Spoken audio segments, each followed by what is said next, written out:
Alors, bonsoir tout le monde. Bienvenue dans le Web Journal de Radio-Québec, édition du 30 mars 2025. On va parler aujourd'hui de cet apaisement entre Trump et Mark Carney. Hein, il y a eu ce coup de téléphone entre les deux hommes et Trump. Ils ont entendu ils ont dit que c'était extrêmement productif et la relation s'est comme améliorée et ils allaient se reparler après l'élection. Et Trump, c'est comme si Trump disait que Carney allait être élu un peu là, dans le formulé.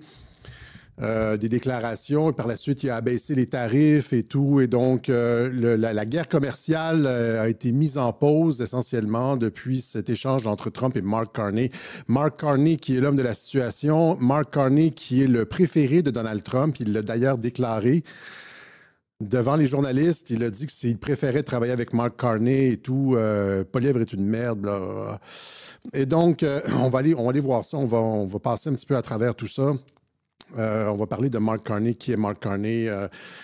Et après ça, on va voir finalement que je me suis trompé sur les vaccins. Je vais devoir l'admettre. Là. Vous m'avez eu.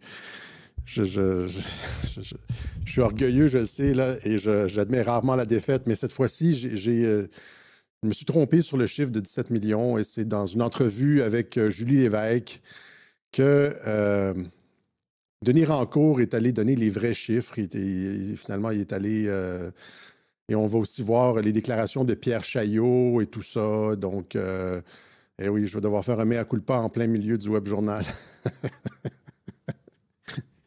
OK, et donc, voilà, on va parler de ça. On va parler aussi de Trump et de RFK. Hein. Je vais faire un petit peu... Étant donné qu'il y a énormément de désinformation, autant dans la presse que chez les Black Pill. Et je ne suis pas le seul à le dire. Hein, quand j'ai dit qu'il y avait une opération orchestrée pour torpiller l'administration Trump de l'intérieur à partir du camp des guerriers de l'information, etc. J'avais dit ça il y a, je pense, 2-3 semaines que il y a 10 jours dans le Web Journal, 17 millions, j'avais dit c'est coordonné de l'intérieur. Il y a Clandestine sur Twitter qui dit exactement la même chose. C'est un des gros comptes là, sur Twitter qui avait parlé des laboratoires biologiques. Les médias avaient parlé de ce compte-là et tout. Il avait raison sur la plupart des trucs qu'il avait mis de l'avant.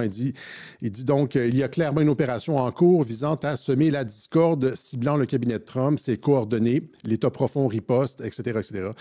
Donc, une grande partie de cette hystérie amplifiée par les personnes perçues comme étant de notre camp en échange de clics. C'est ça que je te dis. C'est ça que je te dis. C'est ça que je vous dis. Ça ne fonctionne pas avec les médias et donc la seule façon, la stratégie, c'est d'infiltrer des têtes, des talking heads, des influenceurs ou des personnes qui ont de la crédibilité à l'intérieur de notre camp et s'aborder l'opération de l'intérieur. Et donc, ce que j'ai remarqué, c'est pas juste... c'est parce que c'est évident qu'il y a certains comptes qui tirent toujours, qui font de la désinformation, qui sèment... qui jouent, qui vont pas au fond des choses, qui jouent sur les apparences, qui tordent la vérité, etc. Et puis c'est supposément des sonneurs d'alerte, alors que c'est faux. Et c'est facilement faux. On a juste à taper genre une des qui est pour voir que c'est plus compliqué que ça, mais il y a des comptes qui font juste ça. Et donc, c'est pour ça qu'on parle d'opération de l'intérieur. Et voilà, donc, et finalement aussi, les pizzas, les pizzas. Les médias commencent à parler de Pizzagate et en disant que c'est quelque chose de vrai.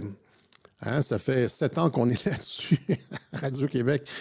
Pizzagate, on en parlait en 2018. En 2019, on est allé à l'émission Les Francs-Tireurs avec Martineau, puis on a parlé de pédosatanisme. On était présentés comme des malades.